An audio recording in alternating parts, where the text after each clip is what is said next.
Europe 1. Le grand direct des médias avec Jean-Marc Morandini. Il vient d'entamer sa 15e saison à la tête du journal de 20h, un journal qui se porte de mieux en mieux. Seulement 312 000 téléspectateurs d'écart hier soir avec le 20h de TF1. Il sera également demain soir dans Des Paroles et des Actes avec Manuel Valls comme invité. David Pujadas, bonjour. Bonjour. Merci d'être en direct avec nous sur Europe 1. Avec plaisir. Est-ce que vous allez quitter le 20h à la fin de la saison ? Pourquoi cette question ? Parce que la dernière fois que vous êtes venu ici, vous nous aviez dit que quand Thierry Tuillier partirait, vous vous poserez la question. Oui. Il est parti, donc vous vous êtes posé la question. Je me suis posé la question. Quelle réponse avez-vous apporté ? J'y ai apporté une réponse.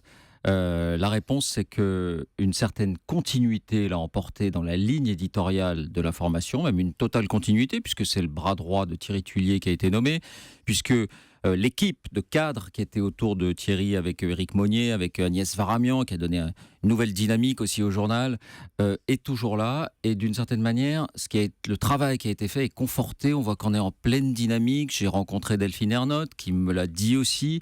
Donc à partir du moment où on reste sur les choix qui ont été faits, qui fonctionnent, qui marchent, il n'y a pas de raison de partir. Mais la question, évidemment, se posait. C'était une parole de bon sens. Vous savez, on ne fait pas ce métier en apesanteur, hors sol, pour occuper un poste. On fait ce métier avec des convictions. Et si ces convictions ne sont plus celles de votre environnement, je crois qu'il ne faut pas s'accrocher à tout prix. Donc vous nous dites, j'ai réfléchi et j'ai décidé de rester Absolument. à la présentation du 20h, Bien tant sûr. que la direction voudra de moi, puisque on sait que c'est les directions qui décident. On a vu ça avec Claire Chazal. Personne n'est par exemple. propriétaire de son siège, ça nous le rappelle à tous. Ça vous a choqué ce qui s'est passé avec Claire Chazal ? Disons que la manière était surprenante. La faire revenir de ses vacances pour qu'elle fasse un week-end et lui annoncer immédiatement le lundi que c'était terminé, c'était très surprenant. Ensuite, j'allais dire, oui, personne n'est propriétaire de son siège. Ça nous rappelle à tous qu'on n'est pas irremplaçable, voilà, et que c'est pas la fin du monde non plus. Vous nous avez dit que vous avez rencontré Delphine Ernotte. Elle vous a dit qu'elle souhaitait vous garder à la présentation du 20h ? Oui, elle m'a dit ça, mais encore une fois, mon interrogation, c'était pas tellement celle-là, c'était sur qu'est-ce qu'on fait ? Voilà, qu'est-ce qu'on fait ? Quelle ligne on suit ? Que pensez-vous du travail qui a été fait ? Et là-dessus, on s'est trouvé en plein accord. Elle a été. Vous savez, Delphine Ernotte, vous l'avez entendu ce matin, c'est quelqu'un qui a de l'énergie. Cette énergie est assez communicative. Donc, à partir du moment où elle souhaitait continuer sur cette ligne-là, c'était formidable. Donc elle vous a dit qu'elle souhaitait vous garder à la tête du 20h ? Oui, aussi, oui, bien sûr. Y compris dans les prochaines saisons ? Ça, vous savez. Ou juste cette année ? Mais les discussions ne se passent pas comme ça. On ne signe pas comme les joueurs de foot des contrats sur 3 ou 5 ans. Vous êtes heureux à la tête du 20h de France 2 ? Il n'y a pas de lassitude au bout de 15 ans ? Mais vous savez, il n'y a pas de lassitude. Regardez la dynamique d'abord dans laquelle on est. Regardez comment le journal a été transformé. La réflexion sur l'usure des médias traditionnels, on l'a eu il y a bien longtemps. Nous, on n'a pas attendu que ça nous arrive en pleine figure. Et le journal n'a plus rien à voir, même avec ce qu'il était il y a 6 ou 7 ans. D'abord, c'est un journal collectif avec toute une équipe de chroniqueurs. Ensuite, c'est un journal qui a été recentré sur le sérieux, sans se prendre au sérieux, avec de l'info plus approfondie, de l'info plus expertisée, des formats d'enquête, des formats très différents. Donc le journal, il a beaucoup changé, et j'allais dire, c'est passionnant. C'est passionnant d'écrire un nouveau journal comme ça. Alors, en vous présentant à l'instant, j'évoquais cette audience qui se resserre avec le journal de TF1. Pourquoi cette audience est-elle de plus en plus serrée entre vous deux ? Est-ce que c'est parce que vous êtes meilleurs ou parce qu'ils sont moins bons ?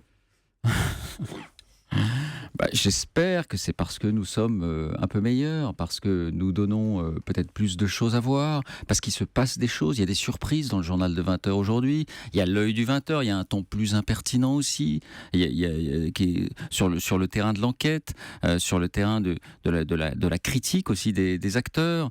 Je pense que on ne voyait pas avant des formats de 6 ou 7 minutes, de très longs reportages, des documents comme ceux qu'on a fait encore la semaine dernière sur la traversée en bateau avec les migrants. Je pense que le journal est beaucoup plus riche qu'avant. C'est beaucoup plus de travail aussi, il ne faut pas se le cacher. Vous n'avez pas l'impression parfois de présenter un magazine plus qu'un journal ? Non, parce que si vous regardez les 20-25 premières minutes, c'est au contraire très dense en information et en news. Mais si on regarde les 20-25 suivantes, en revanche, c'est très dense en magazine. C'est vrai, mais j'allais dire, ça l'était avant, sauf que ça n'était pas réfléchi comme tel, d'une certaine manière. Là, la différence, c'est peut-être que c'est assumé comme tel, et avec des angles très précis, avec des formats très précis, les témoignages, les pages historiques, la culture désormais, c'est un nouveau format aussi cette année. Mais la première partie du journal reste fondamentale. Fondamental. Et c'est important cette partie magazine, parce qu'on se demande parfois pourquoi finalement le journal ne s'arrête pas à 8h20 quand la partie actu est terminée, au fond. Est-ce que c'est nécessaire d'avoir cette partie magazine? C'est le choix que font les Américains depuis des années. Vous connaissez bien les États-Unis. Les journaux américains sont très courts. En tout cas, les journaux nationaux qui doivent durer sans la pub, ça doit faire 17-18 minutes Voilà, à peu près. Pourquoi on ne fait pas ce choix en France d'être efficace et puis de passer à autre chose, ce qui permettrait d'ailleurs aux premières parties de soirée de commencer plus tôt? Mais ça, c'est une autre histoire. Écoutez, le succès montre quand même qu'il y a un appétit pour ça. J'allais dire, c'est du magazine qui est quand même relié à des tendances, à des modes de vie, à des évolutions de la société. Ça sort pas de nulle part. Quand hier, on fait 7 minutes sur le Groenland qui se métamorphose, c'est bien entendu lié à la COP21 et toutes les questions qu'on a en tête sur l'environnement.